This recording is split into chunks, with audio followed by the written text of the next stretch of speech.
Relationship with a partner after a spring is non-existent. Yeah. Oh, do you want to start that one, or do you want me to start that one? Oh, well, I guess I was really lucky because as far as having the guys in the shed during calf rearing, I was dealing mainly with our staff who you know, we've had the most wonderful farm manager, and he does keep the staff under, you know, the guys under him under fairly strict control, and he knows that when Cheryl was in charge of the shed, they didn't come in, and that included Boots.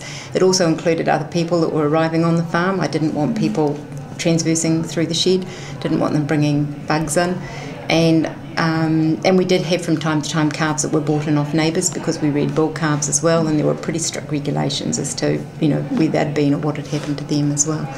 So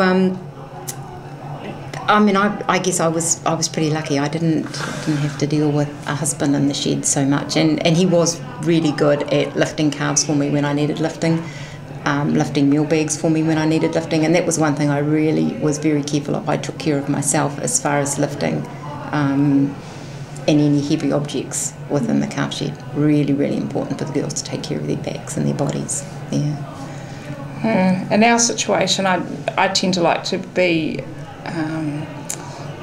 there every night, every morning, just because I like to monitor the calves and I know which ones are fed, which ones haven't, and so just for that sole purpose alone, it's kind of just drop the calves off at in the pens that I allocate and leave. Isn't it funny when they don't take notice of where you sort of say, these new calves have to go in here? Yes, yes. And they sort of make their minds up about where the new calves are going to go. Yes, that cause, because I tend to work on it all in, all out processes, and the replacements go into this pen and they go straight into that pen and it stays there, and that's the pen they're in until they leave the shed.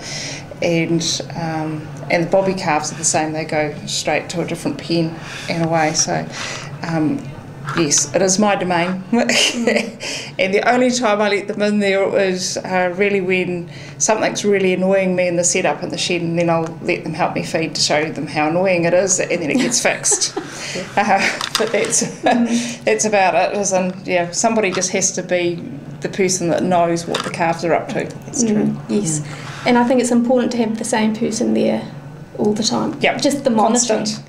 Yep. Absolutely. I know, because Steve, I had a son that went to hospital with asthma, so I had to spend a night with him, and Steve's fed the calves. Haven't I done a good job? And I went, that one looks not quite right. And yes. I think they just don't know the calves like we do.